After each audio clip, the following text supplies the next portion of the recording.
வணக்கம். இங்கிலீஷ் பேசுகிறது ஈஸி. நான் ஸ்கூலு, பிகாம், எம்காம் எல்லாமே தமிழ் மீடியம் தான் படித்தேன். நான் ரொம்ப நாளாக இங்கிலீஷ் பேசணும்னா இங்கிலீஷ் மீடியம் படிச்சிருக்கணும் என்று நினைத்தேன்.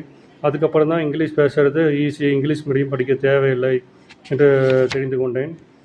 இங்கிலீஷ் படிக்கிறதுக்கு 12 டென்ஸ் படித்தா போதும்.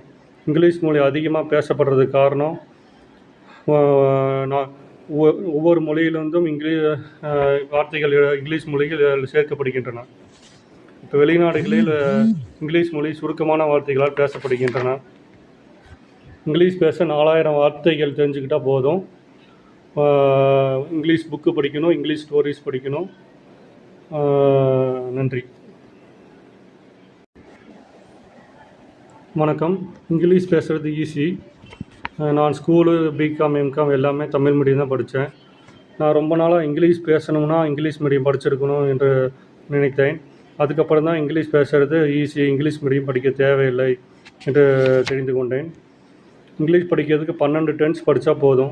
இங்கிலீஷ் மொழி அதிகமாக பேசப்படுறதுக்கு காரணம் நான் ஒவ்வொரு மொழியிலிருந்தும் வார்த்தைகள் இங்கிலீஷ் மொழியில் சேர்க்கப்படுகின்றன. இப்போ வெளிநாடுகளில் இங்கிலீஷ் மொழி சுருக்கமான வார்த்தைகளால் பேசப்படுகின்றன. இங்கிலீஷ் பேச 4000 வார்த்தைகள் தெரிஞ்சுக்கிட்டால் போதும். இங்கிலீஷ் புக்கு படிக்கணும், இங்கிலீஷ் ஸ்டோரிஸ் படிக்கணும். நன்றி. வணக்கம். இங்கிலீஷ் பேசுகிறது ஈஸி. நான் ஸ்கூலு, பிகாம், எம்காம் எல்லாமே தமிழ் மீடியம் தான் படித்தேன். நான் ரொம்ப நாளாக இங்கிலீஷ் பேசணும்னா இங்கிலீஷ் மீடியம் படிச்சிருக்கணும் என்று நினைத்தேன். அதுக்கப்புறம் தான் இங்கிலீஷ் பேசுகிறது ஈஸி, இங்கிலீஷ் மீடியம் படிக்க தேவையில்லை என்று தெரிந்து கொண்டேன். இங்கிலீஷ் படிக்கிறதுக்கு 12 டென்ஸ் படித்தா போதும். இங்கிலீஷ் மொழி அதிகமாக பேசப்படுறதுக்கு காரணம் நான் ஒவ்வொரு மொழியிலிருந்தும் வார்த்தைகள் இங்கிலீஷ் மொழியில் சேர்க்கப்படுகின்றன. இப்போ வெளிநாடுகளில் இங்கிலீஷ் மொழி சுருக்கமான வார்த்தைகளால் பேசப்படுகின்றன. இங்கிலீஷ் பேச 4000 வார்த்தைகள் தெரிஞ்சுக்கிட்டால் போதும்.